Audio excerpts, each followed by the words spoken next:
Madame la Présidente, chers collègues, Monsieur le Vice-Premier ministre, nous nous sommes, je pense, tous réjouis d'apprendre que le gouvernement allemand, par l'intermédiaire du ministre allemand des Finances, a décidé de renoncer au projet de taxation des pensions perçues par les anciens travailleurs forcés belges en Allemagne ou par leurs veuves. Les réactions des personnes concernées et les réactions de très nombreux observateurs furent vives pour considérer unanimement cette mesure, une mesure indécente et indéfendable. Nous partageons, vous et nous, visiblement le même point de vue.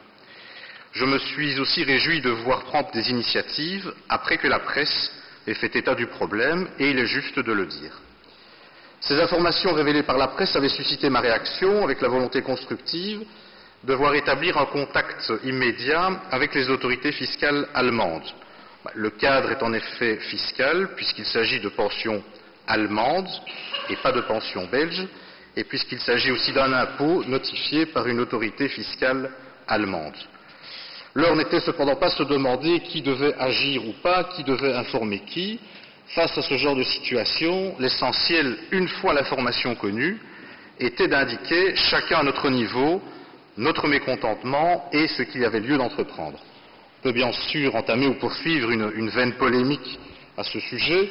L'Office national des pensions a précisé qu'elle a renvoyé de son côté des personnes vers les services fiscaux, mais je crois que ce serait navrant pour les personnes concernées qui attendent de nous autre chose. Se posent en effet désormais des questions très concrètes, qui me parviennent d'ailleurs directement des personnes concernées. Peuvent-elles s'abstenir de payer et que doivent-elles faire si elles ont déjà payé? J'ai par exemple sous les yeux le courrier électronique d'une personne qui a déjà payé un peu plus de 300 € et qui se demande ce qu'elle doit faire pour les récupérer. Alors j'imagine que des modalités concrètes sont en cours de discussion avec votre homologue allemand, une fois bien entendu que la loi de rectification allemande sera adoptée définitivement. Je vous remercie déjà pour les réponses que vous pourrez m'apporter. Je vous remercie. La parole est au ministre.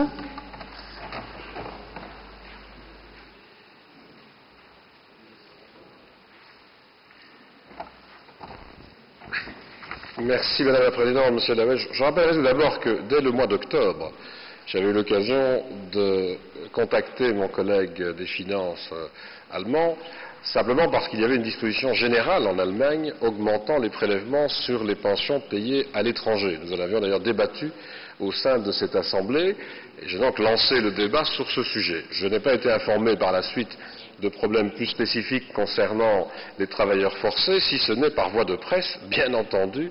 Dès que j'ai appris cette information, j'ai non seulement réagi en considérant qu'il était moralement tout à fait choquant d'imaginer un tel prélèvement, mais en précisant aussi que j'allais prendre contact, et mes services allaient prendre contact avec les services de mon collègue allemand, parce que je n'osais pas imaginer cette volonté d'aller prélever sur des travailleurs forcés qui avaient reçu par la suite une compensation ou en tout cas un dédommagement d'une certaine manière à travers ce qu'on confond souvent des pensions et des rentes en la matière. Mais je peux vous confirmer l'annulation de l'imposition par l'État allemand de certaines pensions, des prélèvements, de l'imposition, donc des prélèvements sur certaines pensions d'anciens travailleurs forcés. Ça a d'ailleurs déjà fait l'objet d'une réponse à une question en commission des affaires sociales de la Chambre ce 22 novembre. La nouvelle disposition qui prévoit l'exemption des pensions concernées n'a toutefois pas encore été approuvée par le législateur allemand. Elle devra encore être discutée ce 25 novembre prochain au Bundesrat. Conformément aux principes qui prévalent traditionnellement dans tout état de droit, l'exemption promise n'est donc pas encore applicable sur le plan juridique.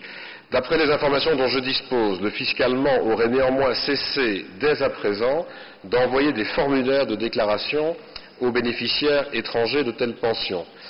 Par ailleurs, on ignore encore quelles seront les modalités de remboursement des impôts déjà perçus.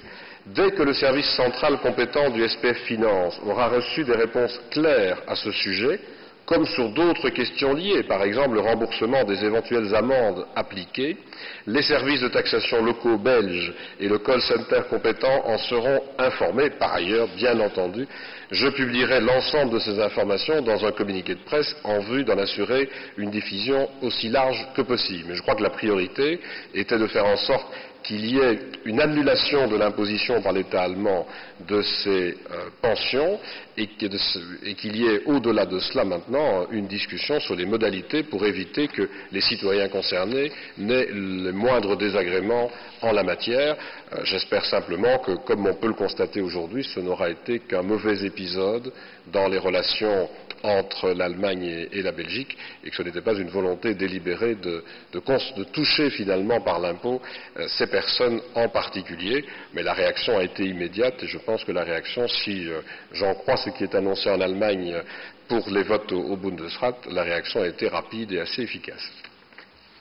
Merci, Monsieur le Ministre. Monsieur Lawesh. Madame la Présidente, je remercie Monsieur le Vice-Premier ministre pour tous ces éléments d'information qui me semblent aller dans le bon sens. Je vous remercie. L'incident est clos. Aan de orde is de